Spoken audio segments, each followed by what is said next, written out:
तो hello all the slayers. अगर तुम लोगों को लगता है कि इताची, गोजो, यूजी, तांजीरो और रेनगोकू जैसे कैरेक्टर्स बहुत सिंपल हैं तो तुम लोगों ने कभी इनको समझा ही नहीं है। तो आज की वीडियो में बात करेंगे उन एनीमे कैरेक्टर्स के बारे में जिन्हें लोगों ने सबसे ज़्यादा देखा पर सबसे कम समझा।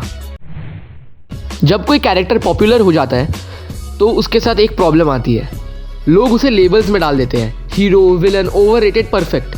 लेकिन रियलिटी में ये कैरेक्टर्स खुद भी नहीं जानते कि वो क्या बन चुके हैं और शायद गलती उनकी नहीं, गलती हमारी है।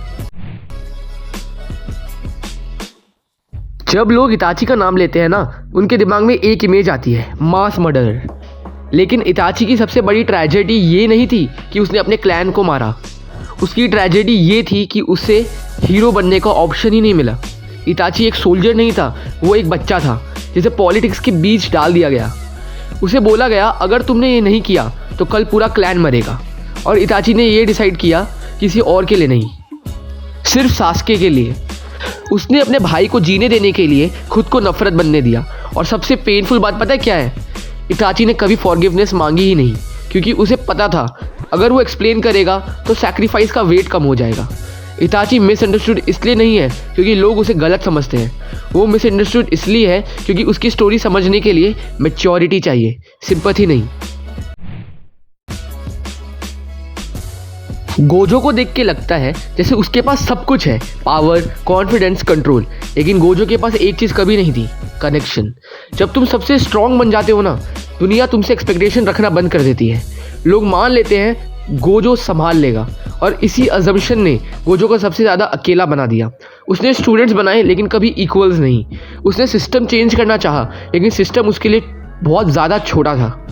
गोजो का कर्स उसकी पावर नहीं है, उसका कर्स ये है कि उसे लगता है अगर वो फेल हो गया तो सब कुछ ख़त्म हो जाएगा। इसलिए वो मुस्कुराता है, इसलिए वो जोक्स मारता है, क्योंकि जब तुम गॉड बन जाते हो ना, तुम्हें इंसान बनने का टाइम ही नहीं मिलता। यूजी शायद सबसे ज़्यादा मिसअंडरस्टूड प्रोटैगनिस्ट है। लोग कहते हैं उसके पास क्लियर गोल नहीं है। एग्जैक्टली, क्योंकि यूजी जीतने के लिए नहीं जी रहा, वो बस ये डिसाइड कर रहा है कि कौन सही तरीके से मरे। हर डेथ यूजी के दिमाग में एक सवाल छोड़ जाती है, क्या मैं नेक्स्ट हूँ? यूजी के पास पावर होने के बाद भी उसके पास कंट्रोल नहीं है, और जब तुम कंट्रोल के बिना पावर रखते हो ना, गिल्ट ऑटोमेटिक आ जाता है। यूजी हीरो बनने की कोशिश नहीं कर रहा, वो बस ये चाहता है कि उसकी एग्जिस्टेंस किसी का बोझ ना बने। ये वीकनेस नहीं है, ये ह्यूमैनिटी है, और इसी वजह से यूजी का पेन सबसे रियल लगता है। रेनगोकू की स्माइल लोगों को होप लगती है, लेकिन वो स्माइल एक प्रॉमिस थी जो उसने खुद से किया था। रेनगोकू को पता था वो अकासा को हरा नहीं सकता, लेकिन उसे ये भी पता था कि अगर वो रुका नहीं तो बाकी सब मर जाएंगे। रेनगोकू का करेज लाउड नहीं था, वो काम था, एक्सेप्टिंग था। उसने डेथ को चैलेंज नहीं किया, उसने डेथ को चूज़ किया। और जब कोई अपनी डेथ को चूज़ करता है ना, वो वीक नहीं होता, वो सबसे ज़्यादा फ्री होता है। रेनगोकू मिसअंडरस्टूड इसलिए है क्योंकि लोग उसे इंस्पिरेशन मानते हैं लेकिन उसकी एक्सेप्टेंस नहीं समझते। तांजीरो के साथ सबसे बड़ी गलतफहमी ये है कि काइंडनेस का मतलब वीकनेस होता है। तांजीरो रोता है क्योंकि वो महसूस करता है, उसके अंदर इमोशंस है, और महसूस करना इस दुनिया का सबसे डेंजरस एक्ट है।